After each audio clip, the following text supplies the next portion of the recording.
You already know this story, and it's wrong. July 4th, 1776, Philadelphia. 56 men in a room, taking turns with a quill. John Hancock signing his name so big the king could read it without his glasses. Bells ringing over the city. That's the image every American gets taught by third grade.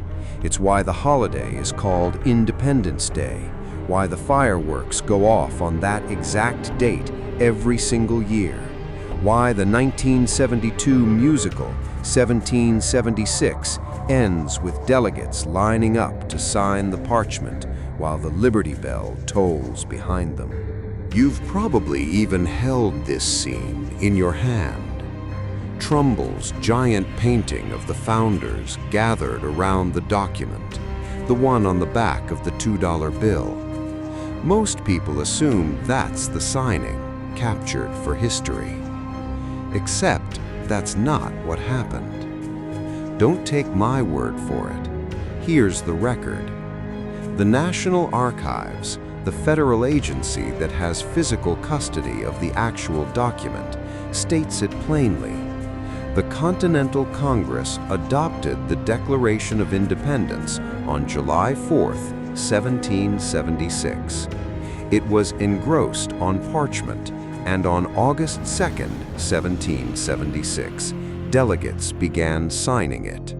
July 4th is the day Congress voted to approve the wording, a statement, not a signed document, because the signed document didn't exist yet. And that painting on the $2 bill hanging in the Capitol Rotunda? The government agency that maintains it is direct about what it actually shows.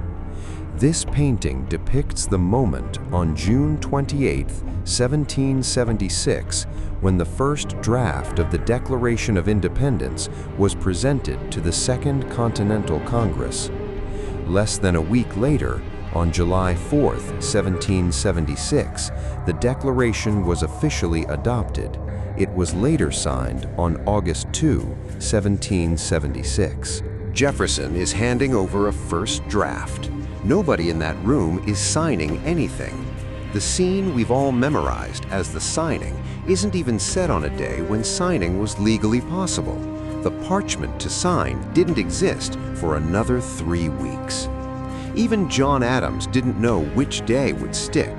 The day after the vote, he wrote to his wife Abigail, predicting exactly how the country would celebrate its birthday.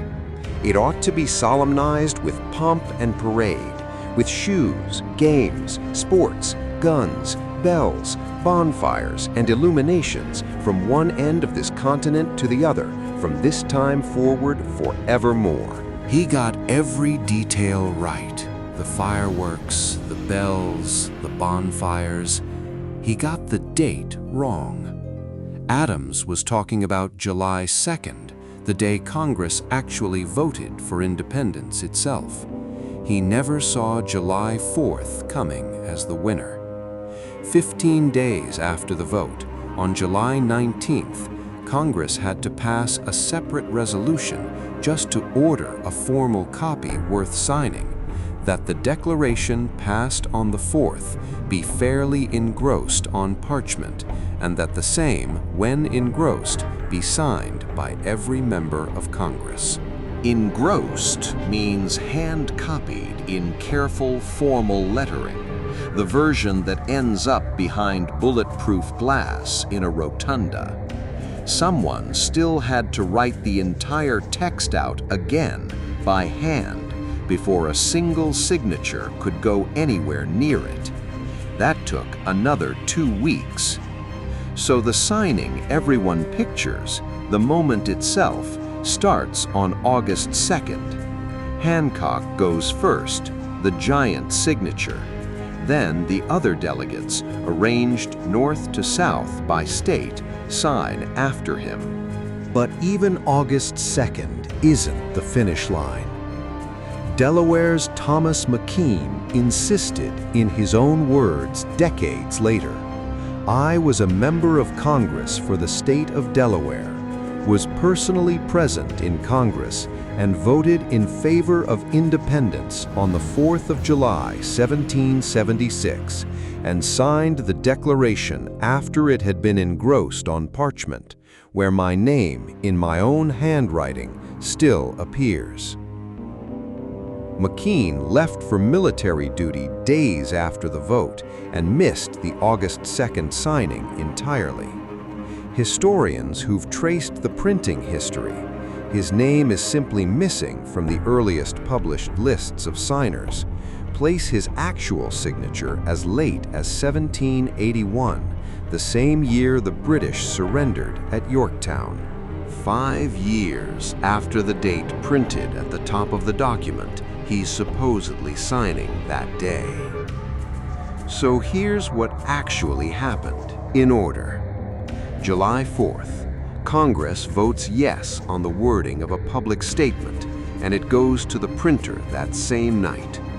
Within a day, John Dunlap's printed copies, no signatures on them at all, just Hancock's name and the secretary's, typeset, are already riding on horseback to army camps and state assemblies. July 19th, with the vote confirmed and every colony finally on board, Congress orders a formal, permanent copy, the engrossed parchment, because a mass-printed broadside isn't dignified enough to represent a new nation forever. August 2nd onward, that formal copy gets signed in person by whoever happens to be in the room over a stretch of months and, in McKean's case, years. 4 separate moments. One calendar date gets the credit for all of them. Think of it like a company announcing a merger. The board votes yes and issues a press release the same day. That's July 4th.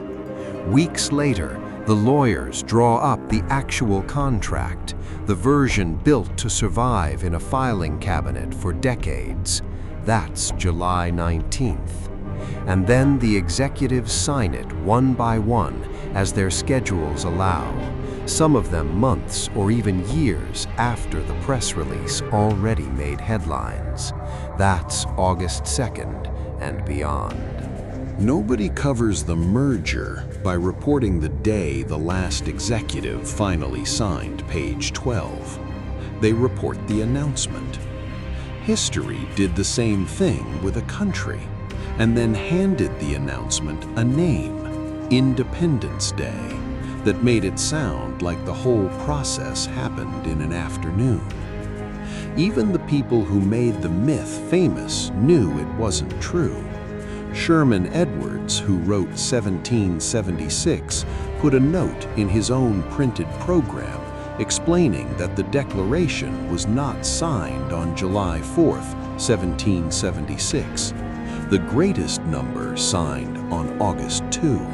He compressed 4 separate moments into one scene on purpose, because a Broadway audience can't sit through 15 days of parliamentary procedure. He told everyone in writing that he was doing it. It didn't matter. The scene is what people remember. The footnote isn't. Here's why this isn't just trivia. Every date a country celebrates is a compression. A calendar square can only hold one day, so the vote, the paperwork, and the signatures all get flattened into July 4th, because that's the version that fits on a fireworks poster. The story didn't get invented out of nothing. It got simplified on purpose, the same way 1776 simplified it for the stage, the same way a press release simplifies a merger for the news. Once you notice that pattern here, you start noticing it everywhere.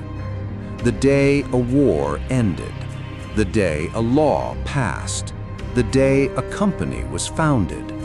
Somewhere behind almost every clean historical date is a messier sequence of votes, paperwork, and stragglers signing on whenever they finally showed up. John Adams got the day wrong before it even happened. A Capitol painting of a completely different meeting became the signing in millions of people's heads. And the man who wrote the most famous version of the scene admitted in print that he'd staged it. None of that makes July 4th a lie. It makes it a highlight reel. And highlight reels always cut the parts that don't fit in the frame. The date we're taught is usually the ceremony. It's almost never the process. The story didn't change. The frame did. If you enjoyed this video, hit like and subscribe so you don't miss the next ones. And let me know in the comments what you think. It helps me figure out what to cover next.